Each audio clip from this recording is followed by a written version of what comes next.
Hi guys, welcome back to my channel. I'm Toya and I'm here to give you my 2 cents on the Real Housewives of Atlanta, Season 13, Episode 2.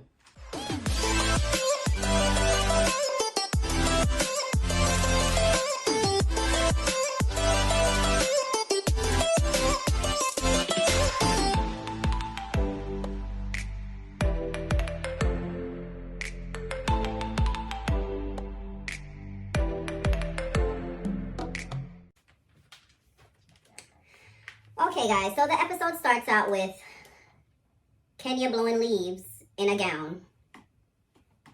For the love of me, I can't understand why she's doing that, but Kenya will be Kenya. Plus, you gotta hide all them extra pounds and them big old calves under something. Might as well be a tarp, a pink tarp.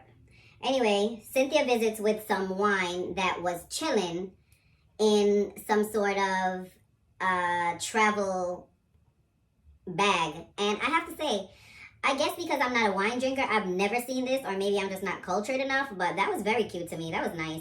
And you know, Cynthia is in the wine business, so I guess she would know more than I do, but I'm just not that big on wine. Sorry. Anyway, they talk about new girl LaToya, which is Candy's friend, and how, you know, Cynthia is kind of side-eyeing Kenya, like, you guys are fast friends. How come you're fast friends with her when you've basically been sort of a B-word to every other new person that you've ever met, ever? So that was kind of off-putting to Cynthia, but, you know, they talk about it. She shows up and Kenya goes to greet her, let her in. LaToya gets there and she talks about divorce, but we'll get into that further a little later. And Kenya also talks about her divorce and whether she's gonna, you know, go through with a full-on divorce or just a separation from Mark.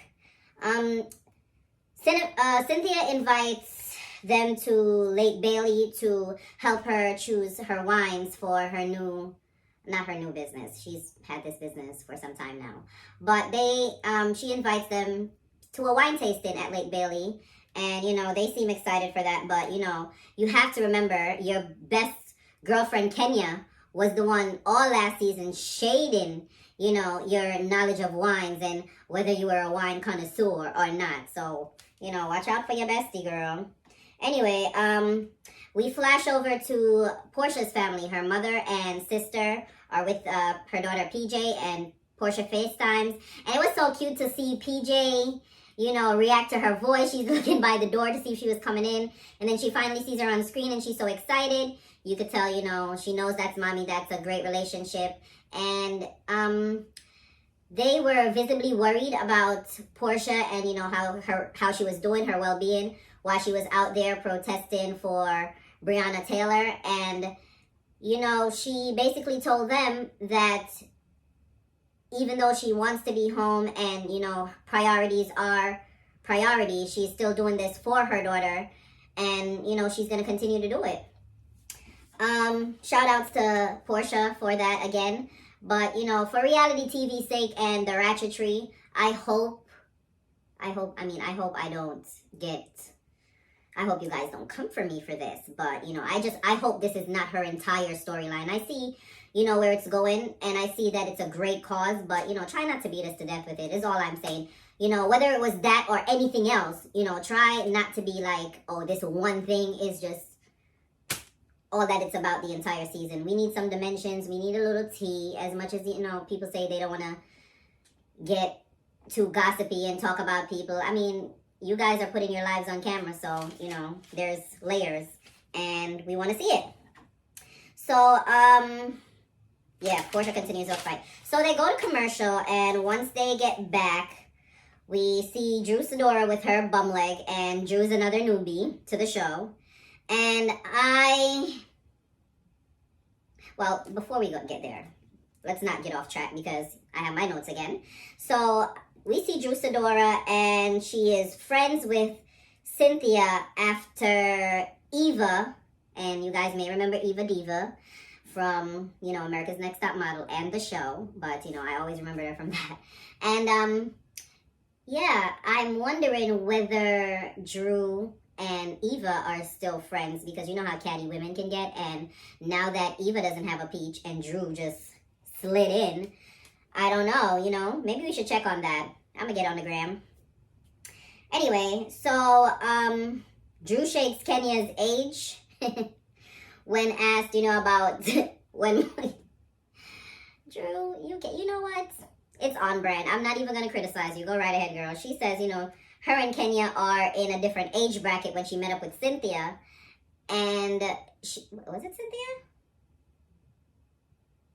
Wait, who was she meeting up with? Yeah, it was Cynthia. She says, she's more of and she compares herself to a list of actresses and people that I won't bother to run down right now. And, Kenya is a woman of a certain age and you can't compete where you don't compare, basically. They run down Drew's resume, and I'm just gonna let that slide for now because it's her introductory episode, and I don't want you to beat us with your resume all season like some people from another Housewife franchise, Wendy. Anyway, your kids are adorable. You have 3 kids with your husband Ralph, and guys, I go on a bit of emotional roller coaster with Drew and Ralph's relationship throughout the episode. As a viewer seeing it unfold, I went from, oh, this is a beautiful family and they are just gorgeous and they're making it work. And, 6 years in any relationship is difficult, let alone 6 years for people who are somewhat in the spotlight. So, I was saying kudos to them at first, but walk with me here. Anyway, Drew's mom is already a lot for me, but I'm not gonna get on her too much yet. Let's wait. But kissing in the mouth? Let's wait. Anyway, we come back from commercial break and Mama Joyce makes her first appearance. And Mama Joyce thinks COVID-19 is called Covert-19, and God bless her heart. I mean, at this point, nothing that comes out of Mama Joyce's mouth is shocking, or I chuckle at everything. Whether it's funny or not, Mama Joyce is just that person for me now. Anyway, Candy picks up Mama Joyce and they head to Riley's graduation. And they go into a little conversation about how Candy's graduation was, there wasn't a pandemic going on, but it was equally as stressful because, as soon as they were finished saying the last word, Candy had to get up out of there because she was touring with her old group Escape at the time. And yeah, they were big mad. They were mad because they almost missed their show. And, I get it. They're young girls breaking into the industry. They want everything to go perfect. But, I guess you weren't going to not have your high school diploma if you missed the graduation. Whatever it was, she made the graduation. She made the show. And we're moving on because that's old tea. Anyway, where are we? I hope they're not still mad about that. Anyway, Portia is home now, and it's the sweatpants underneath the dress for me, Portia. PJ gets tired of the protest talk. Drop down in the comments and tell me if you are too. I'm not saying you should be. She's doing something, very noble. It's very powerful. But as a viewer, drop down in the comments and let me know if you think that it's teen too much. It doesn't stop them. They get right back to the talk after they pacify that baby. And, they turn the subject over to, her relationship with Dennis. And she's talking to her mom, saying that it's toxic. They fight over little things and anything could be a level 10 fire alarm. Did you see that spit that just flied? Okay, I'm really on a roll today. Anyway, they get to talking about Dennis and, how toxic everything is. And I just think the world stopped. You guys had way more time on your hands and you were forced to get to know each other. And sometimes some hard truths come from that. And, people come out from this better. Some people don't make it, but that's life. And you guys have a child together, and I'm not saying that's an excuse to stick around. That should never be an excuse to stick around. But it's worth considering making an effort at least, because PJ is Dennis. I know you got mad about that before, Portia, but that girl is her father. Next, we come back from another break, and Cynthia and assistant Chandler is setting up for the wine tasting at Lake Bailey, and the food looks good. And Kenya and Latoya shows up now, and Latoya she makes my butt itch. She was pissing me off the moment she got there. Her and Kenya got to criticizing, talking about the food, everything was cold. Like, girl, pump your brakes, slow it down a little bit. Like, I know girls get on these shows, and especially if they're a newbie, they feel like they have to show out to secure their spot. But we already have Marlo, and Marlo's been trying that trick for how many years? Anyway, Marlo comes next, and as I was about to question Marlo fashion, they cut to Kenya's confessional, and Kenya did the shading for me. Like, Marlo, you are known for this fashion. You were one of the girls that people look to say what's going on in these fashion streets. Marlo, your finger was on the pulse of the fashion industry and the pulse of a lot of men's credit cards. So I don't know where you get off showing up like this, but I'm no fashionista, so maybe it's cute. That's another thing you could drop down in the comments and tell me if you like either of those looks. The one that they flash back to that looks like a fisherman's net on top of her head and body, and the one that she wore to the wine tasting. Meanwhile, back at Candace's house, they get emotional about Riley's graduation, and that's her firstborn. I could completely understand that. They have a whole litter now, but that's her firstborn child, and she did it alone for a very long time, and she's proud of the young woman that Riley is growing into, and rightfully so. And then stepdad Todd pulls out a stack, and he was like, Riley, just hold on to this. I know you don't like gifts and all that extra stuff. You here go this cash. And I said last week that Todd had every right to have his opinion heard about the relationship with Riley and her dad. And I'm not saying money, but I'm saying things like this, just a reward. Let's say it wasn't money. Let's just say he was just showing up as a dad, that his daughter or his stepdaughter did something or accomplished something great, and he rewarded her. So her real dad, I didn't get any news that he showed up with any gifts, so maybe he did. I don't know. Anyway, back at Cynthia's shindig, Latoya brings up having her sugar daddy, was it Latoya? Yeah, her sugar daddy buy her first car, and Marlo made me almost fall out when she said, oh, you have to teach me how to get a sugar daddy. Marlo, all you've dated your entire life, since that little puss you had started jumping, all you knew is sugar daddies. Don't come on these People Bravo network in our living rooms telling us you don't know how to secure a sugar daddy. Stop playing with us, Marlo. I'm serious. Anyway, Latoya tells us that she used to strip, and that's how she met her sugar daddy. And Kenya and Toya, they get a little flirty. I mean, they were playing around, but Kenya hasn't been touched in a while, so you never know. And there was some stuff in the blogs recently about anyway, Mike I saw the look on Mike's face when Mike saw them acting like they were gonna like kiss each other. Mike turned around like, is this happening for real? Is this for me? Am I supposed to get in there? That was funny. Drew shows up with her husband, and, you know, everyone greets them. Kenya and Toya don't seem to be here for Drew. You know, Kenya is back to being an asshole. Excuse me. Kenya is back to being a dick. Oof, can't say that either.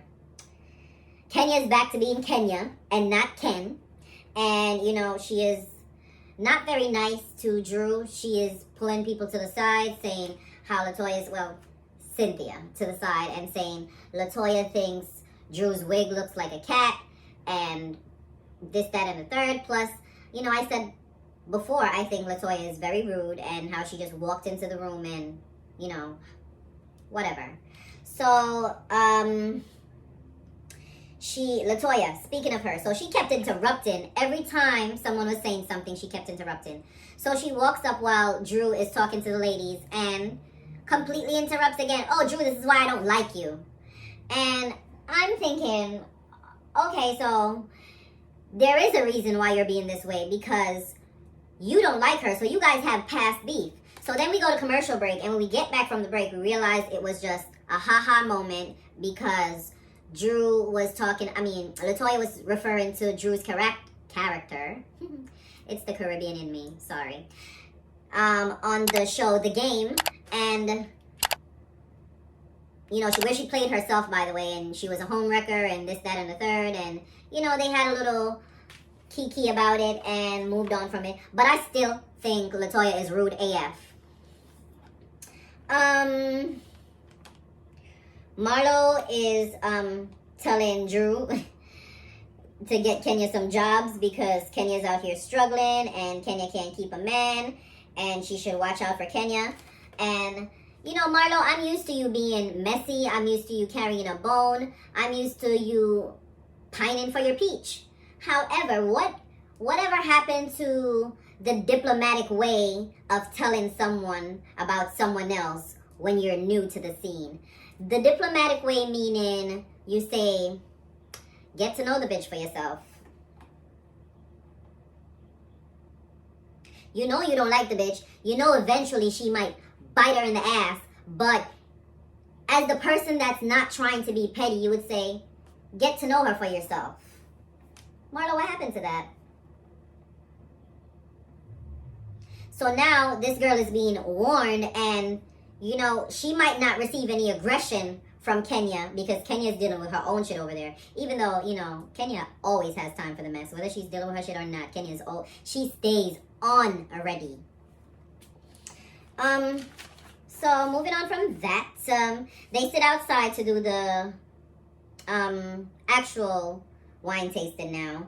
And, you know, they start by asking Cynthia about her wedding. Cynthia quickly swerved that, because, you know, her and Mike are at odds about whether or not this wedding is going to happen, really, and how it's going to happen, because Mike is ready to go any day now, and she's on some I want 10,000 people there. So, you know, she quickly slides around that, and they cut to Mike and Ralph, which is Drew's husband, you know, walking away in the woods and giving each other advice about relationships and stuff. And like I said, roller coaster guy, so, well, you know, go along with me.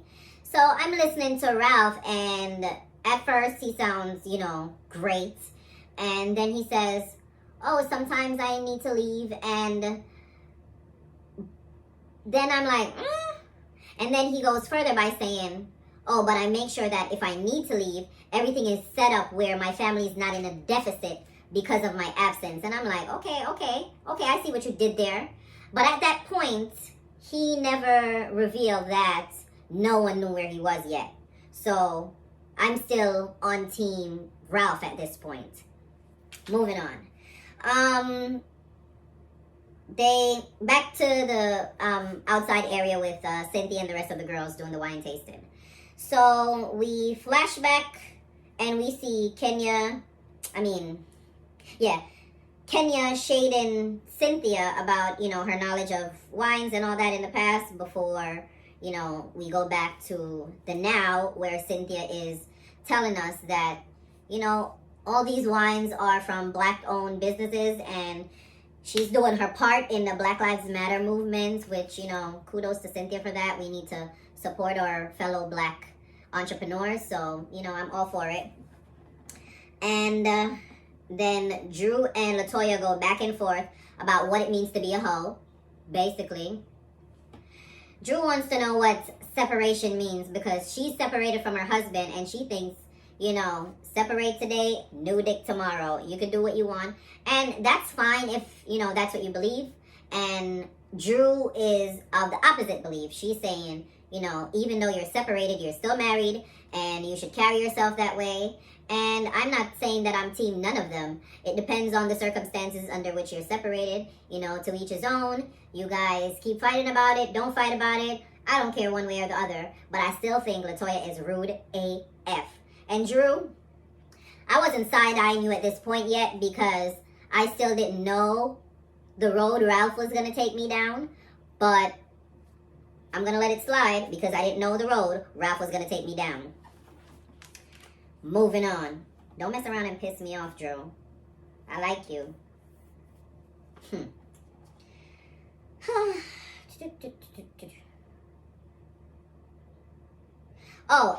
The part that when Kenya says, you know, after Drew gives some insight on her marriage, Kenya says, "Oh, you know, I'm not gonna sit there and be insulted."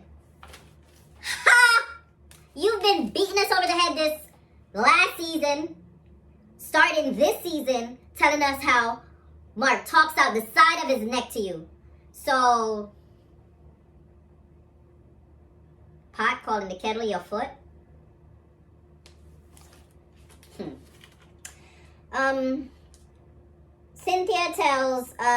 Kenya tells Cynthia her plans on, you know, getting a custody action agreement and then, you know, moving on to other things further down the line based on how she thinks Mark would digest all of it.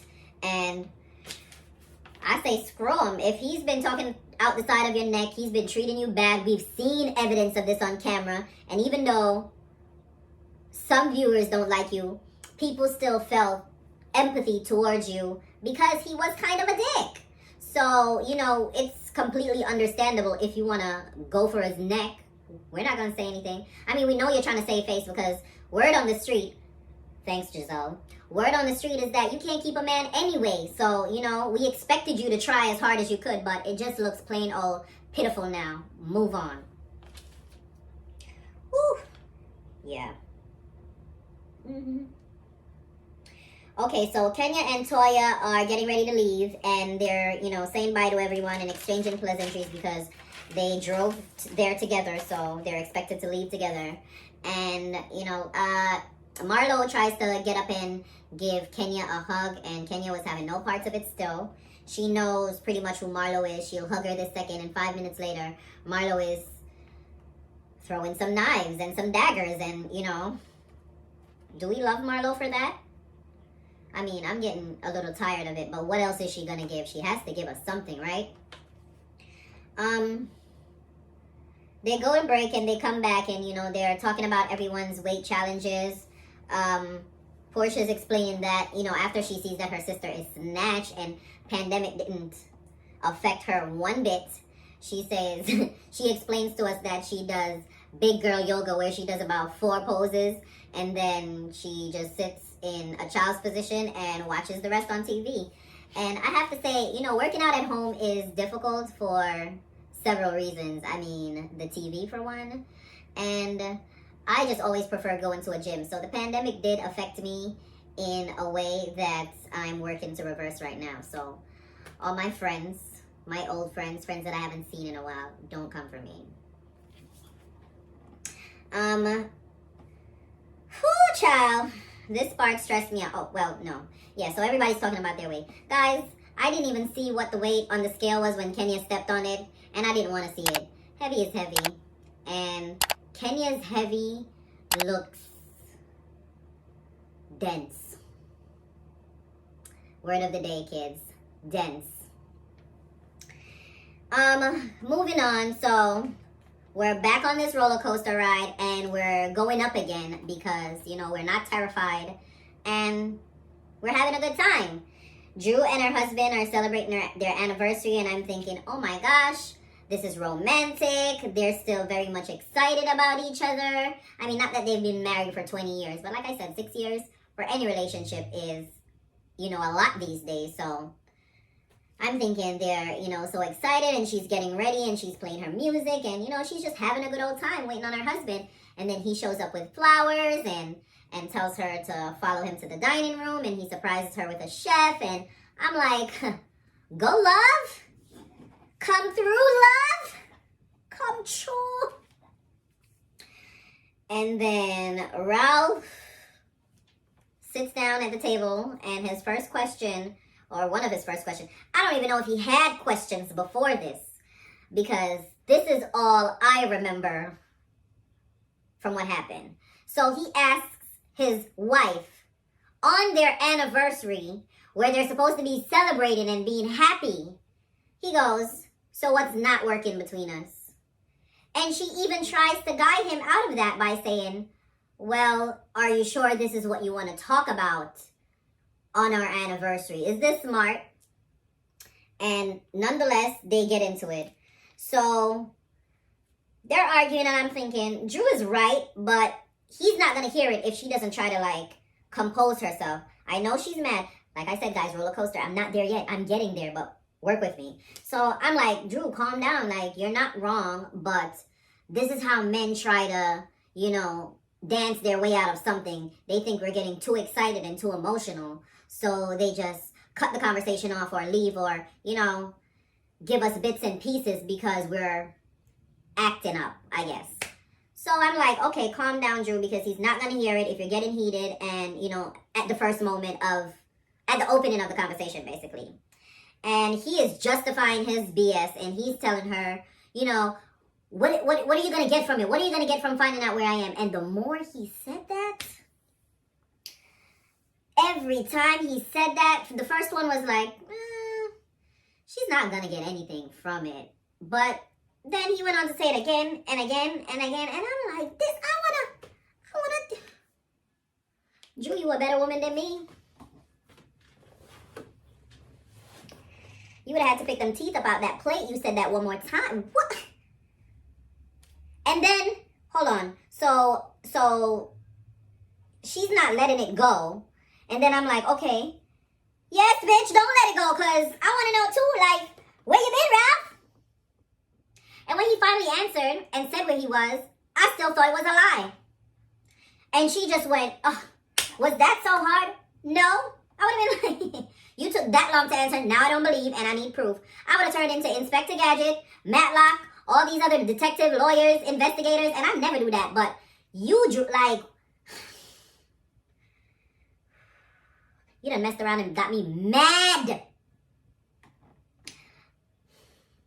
So after that revelation, then it comes out that you have cameras all over the house. Now I get, having a big home, having valuables, having security measures set up in order to protect that stuff.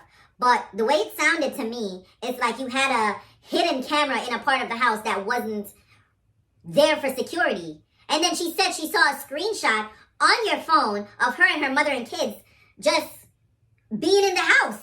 What are you looking for? You're disappearing on a whim, not telling anyone where you're going, and you're spying at home while you're gone. You're the type of person that thinks you're the smartest person in the room. You're the type of person that thinks, you're God's gift to women. You're the type of person that thinks you could talk your way out of anything, and anybody doesn't agree with that, then it's off with their heads. Let me tell you something. You are a small man for doing that. And like I said, Drew is a better woman than I'd ever be, because I don't know who. Drew's giving me Portia on her first season vibes. Remember when we first met Portia? And, she was married and she freaked out about even walking into a strip club because her husband didn't know and all this, that, and the third. That's giving me that type of vibe right here. And I don't like it. And if, you have a future in this Housewife franchise, hopefully you have some growth, get some spine. I'm not saying defy your family and you guys can't have some counseling to work some stuff out. But for now, Ralph, I don't like it. Don't do that. I know I'm in your business, but don't do that. Whew. Oh, that's the end of the episode. I'll see you guys next week for some more of my 2 cents. Don't forget to like, comment, share, and subscribe, and follow me on all my socials. Bye! Whores in this house. There's some whores in this house. There's some whores in this house. There's some whores in this house. There's some whores in this house. There's some whores.